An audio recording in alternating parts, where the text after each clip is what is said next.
स्वागत है, अभिनंदन है। सबसे पहले मैं परिचय दे दूं। हमारे मटिहानी से जन स्वराज पार्टी के हमारे उम्मीदवार डॉक्टर अरुण कुमार जी हैं और हमारे बाईं तरफ हमारे अनुमंडल के युवा अध्यक्ष अगम जी हैं। हमारे महिला जिला अध्यक्षा आदरणीय बक्ता देवी जी हैं। हमारे जिला चुनाव प्रभारी अजीत गौतम जी हैं। हमारे बेगूसराय मंडल के अध्यक्ष हमारे अरविंद राय जी हैं। हमारे लीगल सेल के जिला अध्यक्ष मणिभूषण जी हैं। हमारे पीछे हमारे लीगल सेल के जनरल सेक्रेटरी नीलमणि जी हैं। हमारे रहमानी साहब हैं। हमारे जिला पार्टी के उपाध्यक्ष अजय बाबू हैं। हमारे जिला पार्टी के उपाध्यक्ष डॉक्टर आनंद जी हैं। और आज का जो ये प्रेस कॉन्फ्रेंस है, यह हम लोग आपके माध्यम से यह सूचना दे रहे हैं कि हमारे जो मटिहानी के उम्मीदवार हैं 14 तारीख को अपना नामांकन करेंगे और इसके लिए हम चुनाव आयोग को भी प्रेस के माध्यम से कहना चाहते हैं कि हमारे उम्मीदवार आचार संहिता का अक्षरशः पालन करते हुए और अपना नामांकन करेंगे, क्योंकि हम लोगों का जो जन स्वराज का संकल्प है, उस संकल्प के हिसाब से हमें उम्मीदवार मटिहानी में दिया गया है। अरुण बाबू किसी परिचय के मोहताज नहीं है, इस मिट्टी के हैं और विद्वता इनकी चरण चूमती है। और इन्होंने जो अपने विभागीय सेवा से उपकृत किया है, बिहार प्रदेश नहीं हमारा जिला भी उपकृत हुआ है। और जिन लोगों ने बेगूसराय से गया हो इनके दरबार में, स्वास्थ्य विभाग में, जहां आईजीएमएस में ये डायरेक्टर थे, तो इनको नहीं पहचानता था, लेकिन बेगूसराय के हैं यही परिचय देकर के जब वहां पहुंचता था तो उसको जो लाभ मिलता था, आज सभी लोग बेगूसराय जिले के लोग हर्ष विह्वल हैं कि मटिहानी में जन स्वराज ने जो उम्मीदवार दिया है वह काबिल तारीफ है। जहां दारू और बालू माफिया का राज चलता था, उस धरती पर कलम बोलना शुरू करेगा। जो कलम आपके हाथ में है, हम बिहार के नौजवानों, मटिहानी के नौजवानों के हाथ में है, और उस कलम को अरुण बाबू के रूप में जो एक ताकत मिला है, हम जन स्वराज पार्टी इससे काफी हर्ष विह्वल हैं। मीडिया के माध्यम से आप लोगों से हम यही निवेदन करेंगे कि हम इसी तरह से सही लोग, सही सोच और सामूहिक प्रयास से मटिहानी को बदलेंगे और उसको विकास के रास्ते पर खड़ा करेंगे। इन्हीं चंद शब्दों के साथ पुनः मैं आपका अभिनंदन करते हुए मैं अरुण बाबू को माइक दे रहा हूं। उनसे विस्तार से आप जाने, इनका परिचय भी इनके द्वारा जाने, और फिर जन स्वराज में जो पिछले दिनों इनका सेवा रहा है, इनका योगदान रहा है, क्योंकि ये पूरे बिहार के अंदर चिकित्सा प्रकोष्ठ के हमारे पार्टी के अध्यक्ष थे और इन्हें जवाबदेही दी गई कि आप अपनी मिट्टी से चुनाव लड़िए, और आज आपके बीच डॉक्टर अरुण कुमार उपस्थित हैं। बहुत बहुत धन्यवाद। एक बार मैं पुनः आप सभी प्रेस और मीडिया के साथी बंधु जो यहाँ पधारे हैं, आप सबों का मैं अभिवादन करता हूँ, धन्यवाद देता हूँ कि आपने अपने समय से हमारे लिए, हमारी पार्टी के लिए समय निकाला। आपका बहुत बहुत स्वागत। जैसा कि हमारे जिला अध्यक्ष डॉक्टर रजनीश बाबू ने बताया, मेरा घर मैं एक बार बता देता हूँ। मेरा नाम डॉक्टर अरुण कुमार है, आपने सुना ही। मेरा घर ग्राम रामदेरी, टोला लवरचक, थाना मटियानी, जिला बेगूसराय। जिनको नहीं मालूम है उनके लिए मैंने ये अपना पता बता दिया। मेरी प्रारंभिक शिक्षा दीक्षा गांव से हुई। कुछ लोग मुझ पर आरोप लगाते हैं। कुछ दिन पहले ही एक व्यक्ति ने मुझसे पूछा, थोड़ा मैं अपने मन की बात आपसे शेयर करूंगा, इसलिए थोड़ा मैं आपसे सहयोग चाहता हूँ।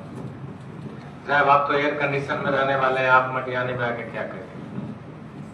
तो मैं बता दूं कि इसमें आवाज ही नहीं। अच्छा, मेरी प्रारंभिक शिक्षा दीक्षा गांव से हुई।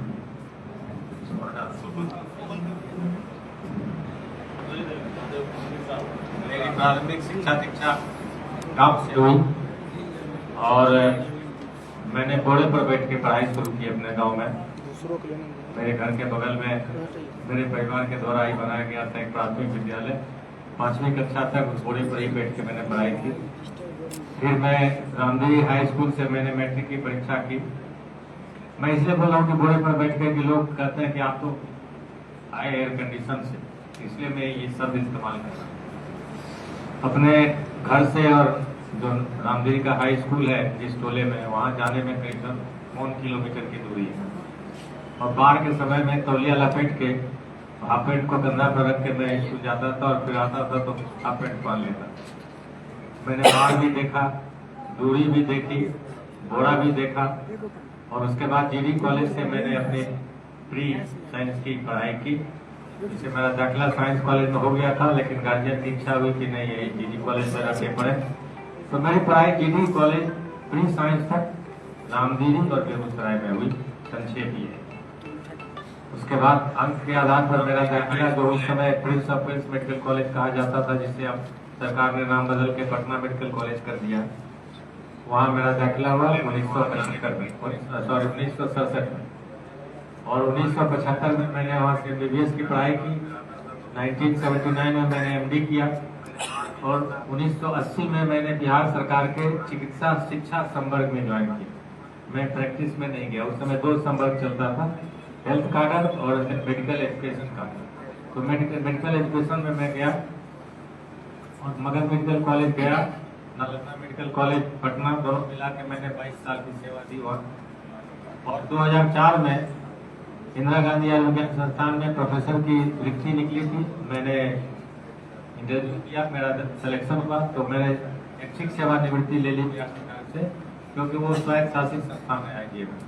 वहाँ मैंने प्रोफेसर के रूप में योगदान किया और 2008 में डायरेक्टर की रिक्ति हुई। मैंने भी आवेदन किया, उस दिल्ली में इंटरव्यू दिया और मेरे लिए, मेरे ग्रामवासियों और बिहार वासियों, बेगूसराय वासियों के लिए मैंने कुछ क्षण का गर्व जरूर लाया कि उस पूरे चयन प्रक्रिया में दिल्ली में एकमात्र मेरा नाम चयनित हुआ। बिहार में किसी मंत्री, किसी मुख्यमंत्री ने मुझे डायरेक्टर नहीं बनाया।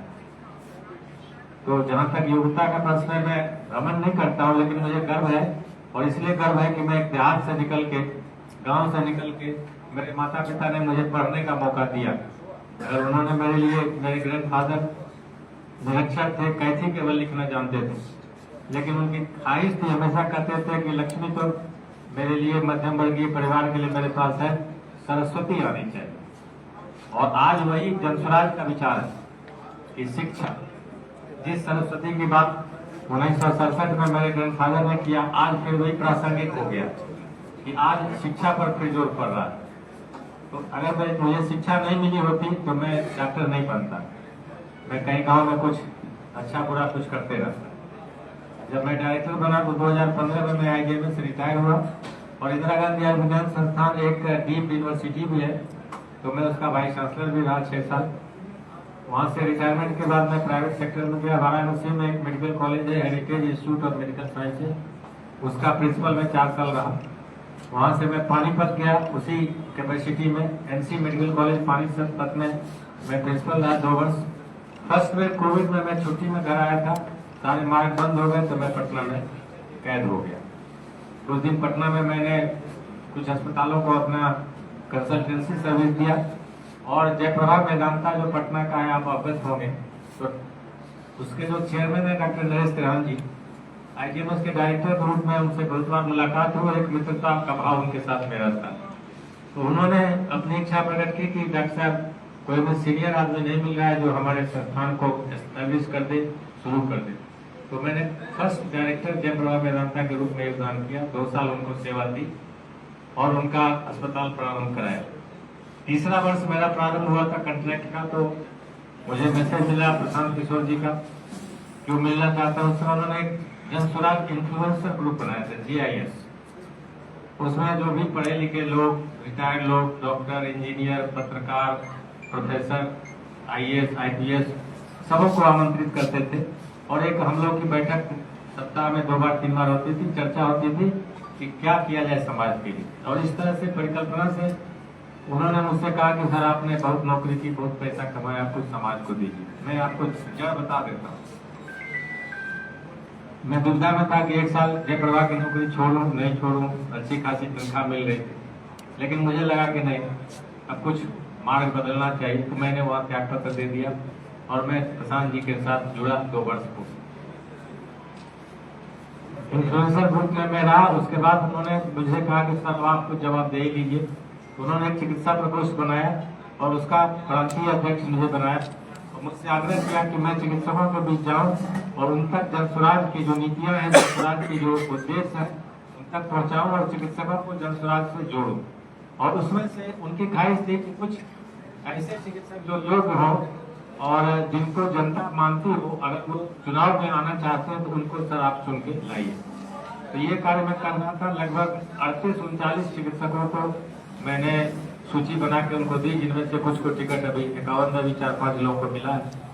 फिर मुझे जनसुराज पार्टी के राष्ट्रीय कार्यकारिणी का सदस्य बनाया गया। फिर मुझे उम्मीदवार चयन समिति का सदस्य बनाया गया। ये मैं इसलिए विस्तार से बता रहा हूँ कि आज लोग कह रहे हैं कि ये कहाँ से टपक गए। तो मैं 2 वर्षों से संगठन में काम कर रहा था और संगठन के व्यक्ति की हैसियत से हमारे जिलाध्यक्ष जी हैं, हमारे गौतम जी हैं, तो लोग देख रहे, मैं मीटिंग में अक्सर हम किसी न किसी हैसियत से आता रहता। हाँ, मैं उम्मीदवार बनूंगा ये मैंने नहीं सोचा और न मैंने मांगा था। प्रशांत जी ने मुझसे कहा कि सर देखिए, हम चाह रहे हैं कि जो अपने अपने क्षेत्र के विशिष्ट लोग हैं, जिनकी एक अपनी पहचान है, और हम समाज को, जनता को कह रहे हैं कि साहब हम जो उम्मीदवार उतारेंगे वो सबसे अलग होगा, तो आपको ये जवाबदेही लेनी होगी। आप सीनियर हैं, अगर आप ही कंधा हटा लीजिएगा तो हम किसको कहें। तो उनकी भावना का सम्मान करते हुए मैंने अपनी सहमति दी और पार्टी ने मुझे मटिहानी विधानसभा से अपना उम्मीदवार चयनित किया, घोषित किया और आज मैं आपके सामने हूँ। तो ये मेरी जर्नी है, संक्षेप में मैंने कहा। अब इसके बाद मैं आप सबों से आग्रह करूंगा कि जिनको जो भी खुल के जो अच्छा बुरा जो सवाल मुझसे पूछना है वो पूछिए। सर, मैं प्रवीण कुमार जी, आपने भी स्वीकार किया, हम सोशल मीडिया पर भी देख रहे हैं कि आप टपक पर इस तरह की शिकायत हो रही है। जी, आप पढ़े लिखे हैं, कुछ पदों पर हैं मेडिकल के क्षेत्र। देखिए, राजनीति है जो जनता का जनसरोकार होना चाहिए, जनता की आवाज़ होते हैं जनप्रतिनिधि।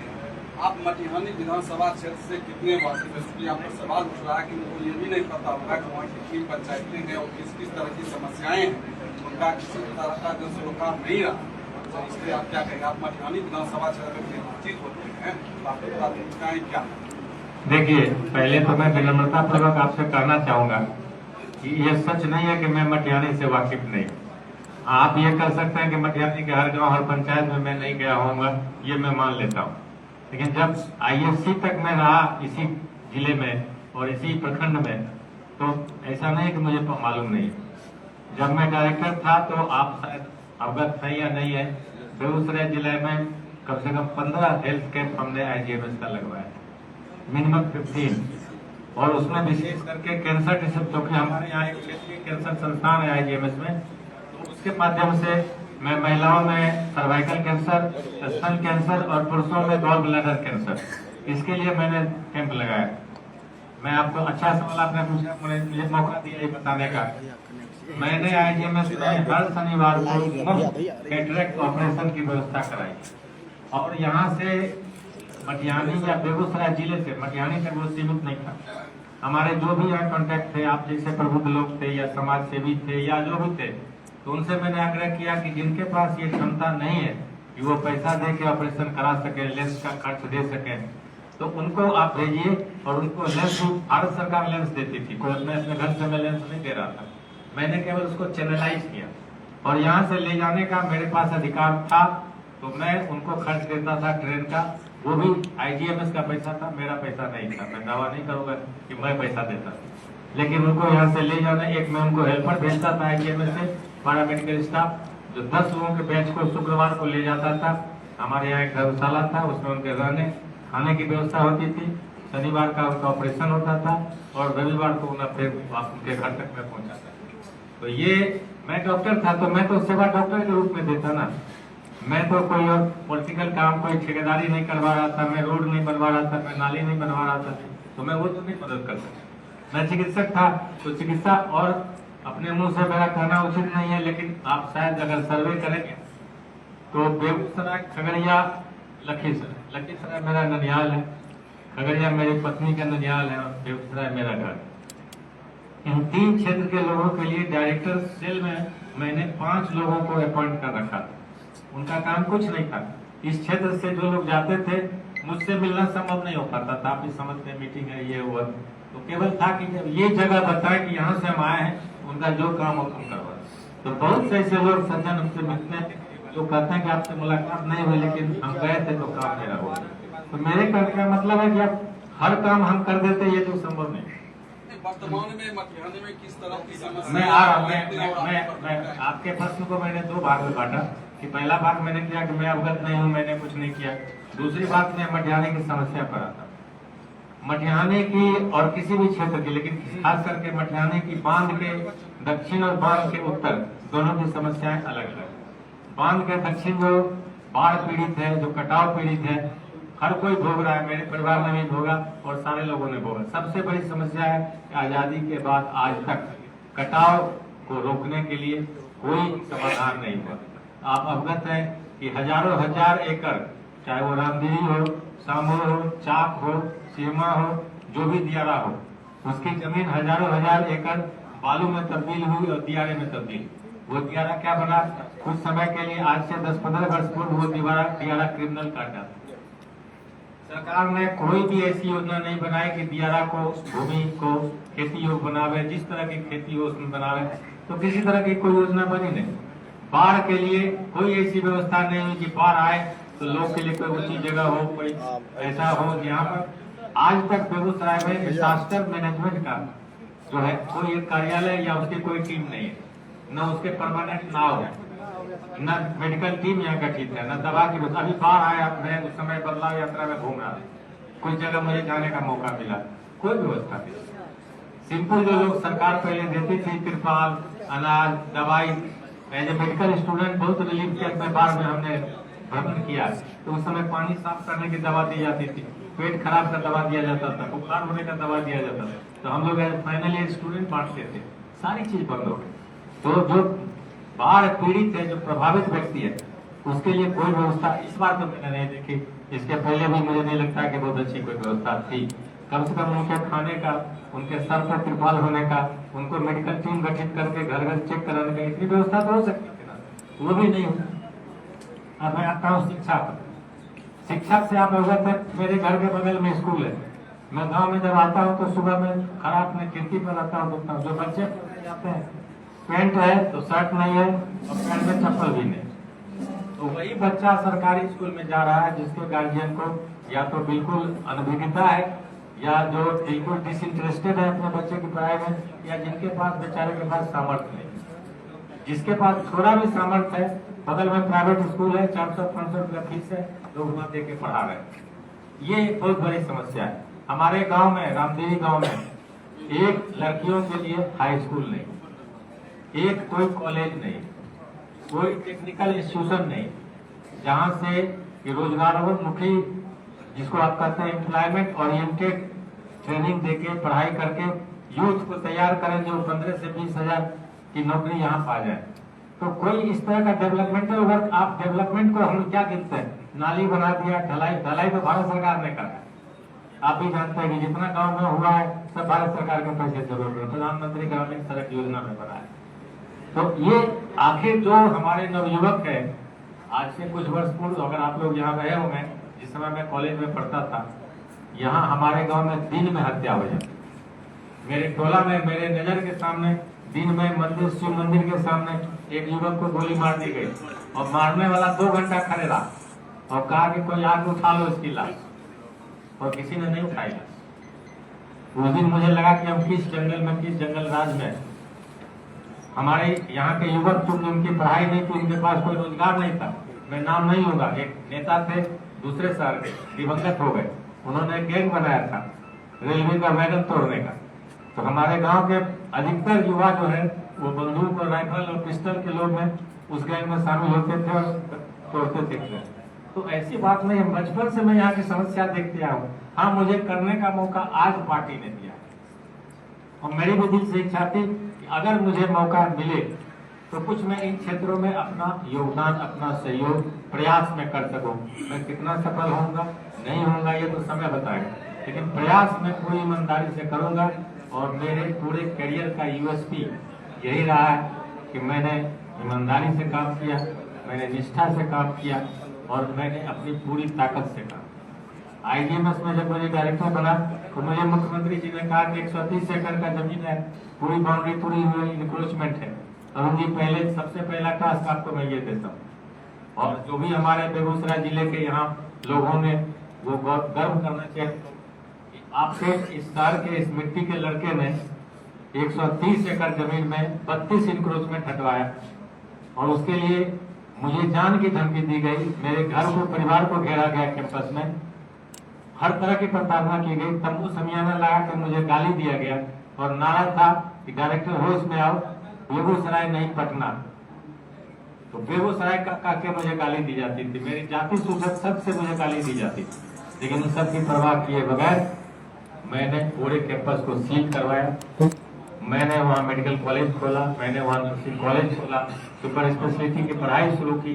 और आज जिस वक्त मैंने ज्वाइन किया था आईजीएमएस, फुटफॉल मतलब एक दिन में आउटडोर में कितने मरीज आते हैं उसकी संख्या थी 1100 से 1200। आज वही आईजीएमएस है जहाँ फुटफॉल है 12,000 से 11,000। हाँ, व्यवस्था थोड़ी कमजोर हो गई है, लेकिन लोगों का विश्वास बढ़ा। मैं सबों से, अपने चिकित्सक बंधुओं से कहता था कि आप प्रयास करेंगे तो सब चीज होगा, क्योंकि सब लोग डेस्परेट थे, सर इसका कुछ नहीं होने वाला है, काहे आप प्रयास करते हैं, काहे हम लोग को करते हैं। तो मेरे करने का मतलब कि जीवन में मैंने जो काम किया, निष्ठा से किया, पूरी लगन से किया, और जितनी शक्ति ईश्वर ने मुझे दी थी उतनी शक्ति से मिला। और अगर मटियानी की जनता आप सबों के विचार से, आप सबों के राय से, अगर मटियानी की जनता अपना आशीर्वाद मुझे देती है और मुझे यह मौका देती है कि मैं मटियानी के प्रतिनिधि के रूप में काम करूं, तो मैं आपको तहे दिल से और ईश्वर को साक्षी मान के विश्वास दिलाता हूं कि मैं पूरी निष्ठा, ईमानदारी और इस उम्र में भी पूरी ताकत से काम करूंगा। इस पर किसी को शक नहीं होना। मटियानी सर पूरे जिले में सबसे हॉट सीट मानी जाती है। एक तरफ जदयू से राजकुमार जी प्रत्याशी होंगे, दूसरी ओर पहले 15 साल से बबू सिंह थे, जो भी दबंग माने जाते हैं, वो राजद महागठबंधन से खड़े हो रहे हैं। वो आप किस ये चुनौती किस रूप में देखते हैं? मुझे ये दबंग वाला प्रश्न कभी किसी चैनल वालों ने पूछा था, कभी कुछ दिन पहले इंटरव्यू में, तो मैंने जो जवाब दिया आज मैं आपको भी दे रहा हूँ। जहाँ तक दबंग का सवाल है, तो प्रजातंत्र में सबसे दबंग जनता होती है, जनता से दबंग कोई नहीं। जनता अगर मन बनाएगी कि फलाने को मुझे अपना प्रतिनिधि बनाना है, तो बाकी सबों की दबंगई अपने घर में रखी रहती। और मैं और मेरी पार्टी जनसुराज यही तो कर रही है। प्रशांत जी ने जब पहला 51 लिस्ट घोषित हुआ तो उन्होंने क्या कहा कि मैंने अपने वादे के अनुसार एक से एक अच्छे, स्वच्छ छवि, अनुभवी प्रतिनिधियों को आपको दिया। अब मैंने गेंद जनता के पाले में डाला। जनता को अगर एक अच्छा राज चाहिए, व्यवस्था में बदलाव चाहिए, स्वच्छ प्रशासन चाहिए, दबंग और बाहुबली से मुक्ति चाहिए, टेंडर का राज खत्म करना चाहिए, शराब माफिया, बालू माफिया, इसको अगर आप हटाना चाहते हैं, तो आपको प्रशांत किशोर ने, जनसुराज पार्टी ने एक मौका दिया। अब अगर आप नहीं चुनिएगा तो मैं जनता से यही कहना चाहूंगा कि फिर 5 साल आप इसी का रोना रोते रहिएगा, इसने ऐसे किया, उसने ऐसे किया। तो प्रजातंत्र में आप जनता जो है वही सर्वोपरि है, और आप वोट जिसको दीजिए, मुझे दीजिए, जिसको दीजिए, मैं वो नहीं कर, सोच विचार के दीजिए कि क्यों वोट दे रहे, किस कार्य के लिए वोट दे रहे हैं, और वोट आप 5 साल के लिए दे रहे हैं। अगर आप मुर्गाबाद, जैसे हमारे पार्टी प्रधान जी कहते हैं कि आप सारी धोती मुर्गाबाद 500 रुपया पर वोट दीजिएगा, तो हफ्ता दिन में खत्म हो जाएगा, मुर्गाबाद तो 24 घंटे में खत्म हो जाएगा, और 5 साल फिर। तो जो जन स्वराज की नीतियां या सिद्धांत है, जो 5 चीज वो कहते हैं कि हमारी सरकार आएगी तो 5 चीज तुरंत हो जाएगी। तो सबसे पहली है शिक्षा, कि शिक्षा की तत्काल व्यवस्था की जाएगी, और उसका मॉडल उन्होंने बताया कि हम अभी क्या हो रहा है कि हर गांव में एक स्कूल बन गया, स्कूल की क्वालिटी कुछ नहीं। उन्होंने कहा कि हर ब्लॉक में हम एक स्कूल बनाएंगे, और नेत्रहाट का नाम उन्होंने इसलिए दिया कि हमारे बिहार में नेत्रहाट को एक पैरामीटर माना जाता है। तो उन्होंने कहा कि नेत्रहाट के स्तर का एक हम स्कूल बनाएंगे, और बच्चों को लाने की सुविधा देंगे बस से या जिस भी तक, ये तब तक करेंगे, और इसकी फीस सरकार देगी।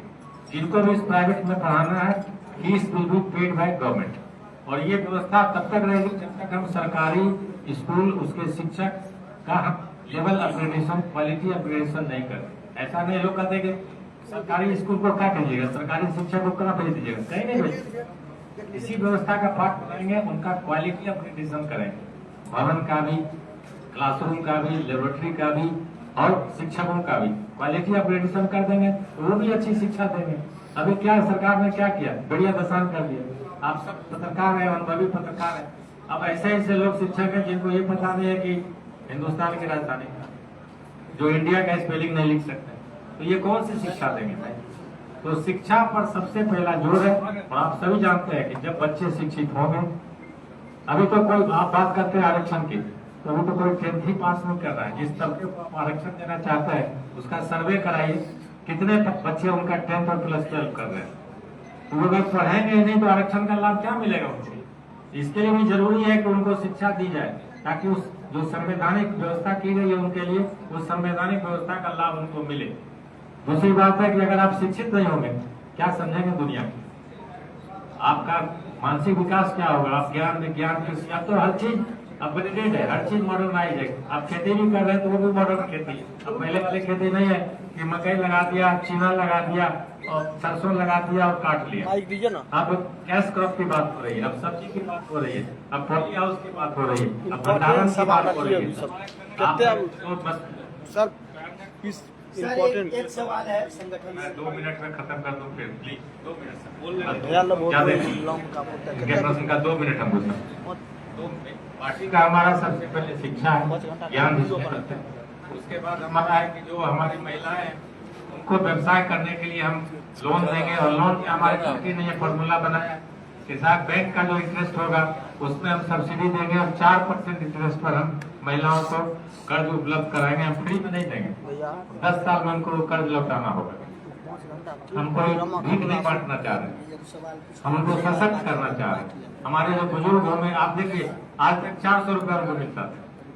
15 साल से माननीय मुख्यमंत्री जी की सरकार 20 साल की, क्यों नहीं बढ़ाया उन्होंने 400? किसने हाथ पकड़ा?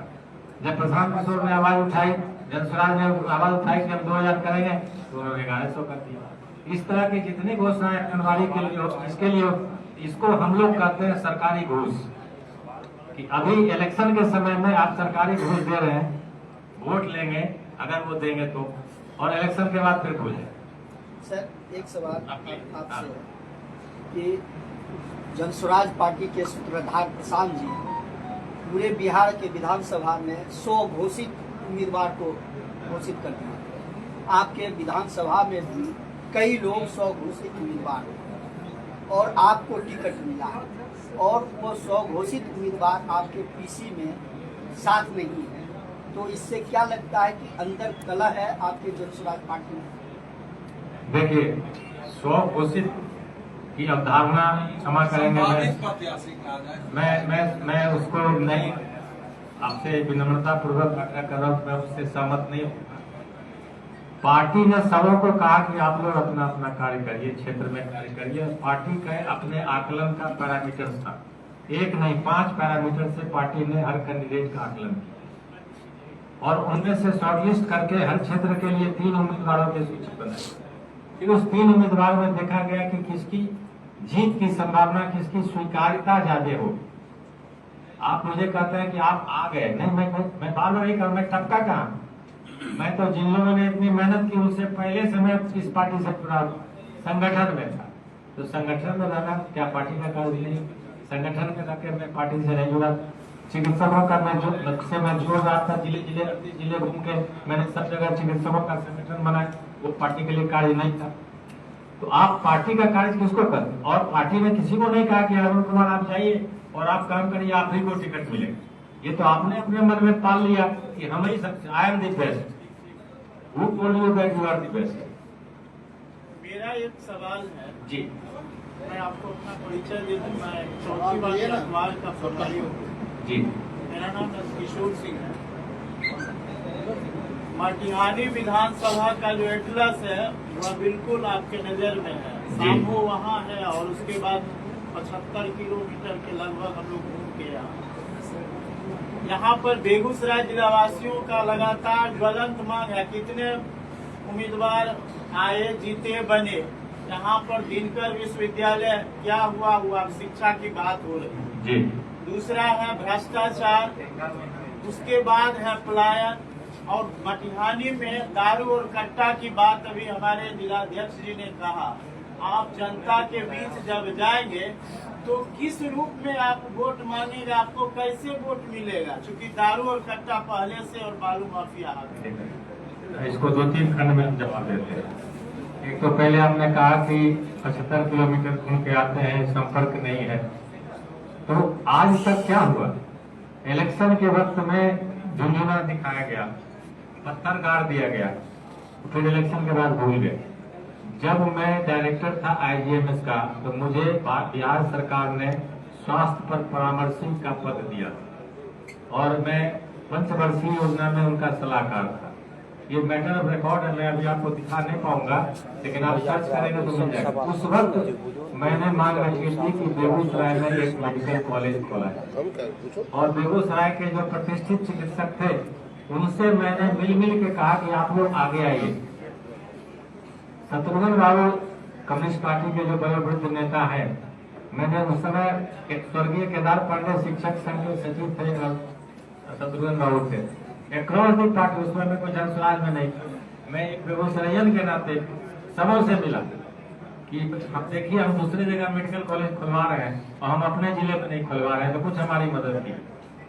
बोले क्या मदद करें? हमने बस आप कहीं चाहे अयोध्या से कुमारी ट्रस्ट से या किन्हीं से हमको 20 एकड़ जमीन दिलवा दीजिए, बाकी हम बनवा देंगे। लेकिन किसी ने आगे बढ़ के 20 एकड़ जमीन देने का नहीं माना। तो मैं अब क्या कहूँ, मेरे पास तो कोई फोटो नहीं है और रिकॉर्ड नहीं है, लेकिन मैं कुछ नहीं था, किसी पार्टी में नहीं था, मैं पदाधिकारी था। जहाँ मुझे मौका मिला मैंने कोशिश की कि अपने क्षेत्र में कुछ अच्छा लाऊं। एयरपोर्ट की बात है, आज मैं 2 साल से जनसराज से जुड़ा हूँ। मैं 5 साल से इस बात को माननीय मुख्यमंत्री जी से कहा कि अगर आप यहाँ इंडस्ट्रियल डेवलपमेंट करना चाहते हैं। मैं जब था आपको डायरेक्टर जयप्रभा, तो यहाँ जो बॉटलिंग प्लांट लगा वो उसके एक वन ऑफ दी बोर्ड के मेंबर है, उन्होंने स्थापित किया। तो मुझे भी उन्होंने कहा कि सर आप भी चलिए, हम कहीं नहीं जा पाएंगे। उस वक्त भी हमने माननीय मुख्यमंत्री जी को कहा, उसी दिन उद्घाटन हुआ था जयप्रभा में। उस मीटिंग में हम लोग चाय पी रहे थे तो माननीय मुख्यमंत्री जी को उन्होंने कहा कि सर बेगूसराय में हवाई अड्डा तो बढ़िया है, इंडस्ट्रियल एरिया, श्री बाबू के समय से इंडस्ट्रियलाइजेशन हुआ, लेकिन कैसे होगा? बड़े बड़े बिजनेसमैन कैसे आएंगे? ट्रेन पर चढ़ के नहीं आएंगे। तो मैंने अपने हैसियत से और अपने औकात से जहां भी मुझे मौका मिला, मैंने सर बेगूसराय के उत्थान के लिए यहाँ कुछ अच्छा बने, इंजीनियरिंग कॉलेज बने। दिनकर विश्वविद्यालय की बात करते हैं तो मैं झूठ नहीं बोलूंगा, दिनकर विश्वविद्यालय की बात मैंने उसमें कोई योगदान आज तक नहीं किया है, लेकिन मैं इस मांग से सहमत हूँ। और दिनकर जी हमारे राष्ट्र कवि थे, पार्लियामेंट के मेंबर भी थे, उनके शख्सियत के लिए किसी को परिचय देने की जरूरत नहीं। तो उनका इससे हमारा सम्मान होगा अगर दिनकर जी के नाम पर यह विश्वविद्यालय बने। बेगूसराय के युवाओं में इतनी क्षमता है, मैं कहता हूँ बेगूसराय के युवाओं में इतनी क्षमता है कि वो कुछ भी कर सकता है। दुर्भाग्य से उसे सही मार्ग नहीं दिखाया जा रहा, तो वो गलत मार्ग पर जा रहा है। और हमारी छवि बात क्या बनती है, आप बेगूसराय के हैं तो लोग हंसने लगता है, काहे हंस रहे भाई, आप समझ लीजिए काहे हंसता है। तो इस छवि को कैसे दूर करें? शिक्षा के माध्यम से युवाओं को सही रास्ता दिखा के। और शिक्षा कैसे मिलेगी? अच्छे संस्थान बने, मेडिकल कॉलेज खुले, इंजीनियरिंग कॉलेज खुले, आयुर्वेद का खुले, पैरामेडिकल का। आज तक बेगूसराय में पैरामेडिकल का इंस्टीट्यूट है? कहाँ गया हमारे साथी फिजियोथेरापी सर? पैरामेडिकल इंस्टीट्यूट है बेगूसराय में? एक पैरामेडिकल इंस्टीट्यूट है, क्या लगता है उस पैरामेडिकल 1.5 एकड़ जमीन चाहिए। तो इस तरह से कहने का तो मेरे पास बहुत कुछ है, समय कम है, आप लोगों का समय बहुत है। सर बिना जनसंपर्क किए डायरेक्ट चुनावी मैदान में कूदना, अभी तुरंत आप आ रहे हैं चुनावी मैदान, कितना जायज होगा? जायज और नाजायज तो मेरे समझ से प्रश्न गलत है। कहिए कितना उचित और अनुचित होगा? जायज नाजायज तो दूसरी बात है, उचित और अनुचित तो हम तुरंत कूदे, ये कैसे आप अर्थ लगा लिए? मैंने आपको कहा कि 1 साल से मैं यहाँ हर बैठक में हमारे जिला अध्यक्ष और हमारे हर बैठक में आता था संगठन के रूप में। और अभी जो बदलाव यात्रा हुई तो 4 दिन सभी साथियों के साथ 40 किलोमीटर मैं भी पैदल चला, जबकि सबकी उम्र मुझसे 1/3। मेरी उम्र 72 साल है और बाकी सबों की उम्र कितनी थी आप देखिए, लेकिन वो लोग गाड़ी में बैठे, मैं पैदल चल रहा हूं। या आप उस क्षेत्र के लोगों से पता कर लीजिए कि मैं पैदल घूमता था कि नहीं। ऐसी बात नहीं है। आपको जब कोई जवाबदेही दी जाती है तो देखा ये जाता है कि आप में क्षमता है कि नहीं, आप में क्षमता है कि नहीं। अगर आपको कहेंगे, एक मिनट मेरा जवाब सुन लीजिए, आपको अगर हम खाना बनाने कहेंगे तो आप खाना बना पाइएगा कि नहीं? आपने कभी पब्लिकली खाना न बताया हो, कोई दिक्कत नहीं, लेकिन आप बनाना आता है और बना पाइएगा तो आपको बात मटिहानी और मटिहानी के स्थानीय मुद्दों की है। जिस तरह से आपने उठाया, वर्तमान सरकार ने भी उतना कार्य किया। वर्तमान सरकार कह रही है कि हम सड़कें इसलिए दुरुस्त कर रहे हैं ताकि शिक्षा व्यवस्था सुधरे, ताकि स्वास्थ्य व्यवस्था सुधरे, हम भवन का निर्माण कर रहे हैं। फिर जनसुराज का आना और डायरेक्ट चुनावी मैदान में कूदना। नहीं, आपका प्रश्न दोनों में कनेक्ट नहीं हो रहा है। पहले आपने कहा कि सरकार कह रही है कि हम सड़क इसलिए बना रहे हैं कि हम बढ़िया अस्पताल बना रहे हैं, बढ़िया स्कूल बना रहे हैं। आप सब पत्रकार हैं, सरकार की तो हालत ये है। मुजफ्फरपुर का आप वाकया जानते होंगे कि 2 माह पहले एक बिल्डिंग का पता चला और खोजा गया कि ये बिल्डिंग क्या है, तो पता चला कि ये सरकारी अस्पताल है। न वहाँ के सिविल सर्जन को पता था कि यह सरकारी अस्पताल है, न वहाँ के डीएम को पता था कि यह सरकारी अस्पताल है। सरकार ने भवन बना दिया, अस्पताल बना दिया, चिकित्सक की नियुक्ति नहीं हुई। चिकित्सक हो गए, पैरामेडिकल नहीं आए, पैरामेडिकल आए, वेंटिलेटर आपने रख दिया। मैं चिकित्सक हूँ इसलिए वेंटिलेटर आपने रख दिया और उसका टेक्नीशियन नहीं है। तो आप पब्लिक को केवल अखबार में छपवा के फोटो खिंचवा देते हैं। गुप्ता लग दुनिया बांध का चौड़ीकरण हो गया, आपने अखबार में फुल पेज पब्लिसिटी दिया कि कैबिनेट से हमने इसका सैंक्शन कर दिया। शुरू हो गया अभी तक क्या? आप भी जानते हैं कि इलेक्शन के समय की घोषणाएं जितनी होती हैं, कोई सरकार है, वो पब्लिक को गुमराह करने के लिए करने के लिए होती है। सर मेरा एक सवाल है, जो वादे कर रही है मटिहानी की जनता की क्या आपके प्रति रुझान है, समर्थन है? दूसरी कि आपको किससे टक्कर? देखिए, मटिहानी की जनता का मेरे प्रति क्या रुझान है, ये तो मटिहानी की जनता बताएगी। अभी तक जितने लोगों से मेरा संपर्क हुआ है, चाहे व्यक्तिगत रूप से चाहे दूरभाष से, नेगेटिव किसी ने मुझे कुछ नहीं कहा। लोगों में ये खुशी जरूर है कि बहुत दिन के बाद एक पढ़ा लिखा, एक अनुभवी आदमी और लोकल आदमी, जो कि कम से कम बाकी जो धंधा अभी 20-25 साल से हो रहा है राजनीति में, वो करने वाला नहीं, वो नहीं करेगा। देखिए, मैं बहुत खुल के बोलता हूँ, मैं जिस मध्यम वर्ग के परिवार से आता हूँ, मेरी अपने खाने कमाने लायक मेरे पास बहुत कुछ है। चलिए आप बैठ दे दीजिए। वर्चस्व की लड़ाई है सर मटिहानी, फिर अपने आप को यहाँ कर लो।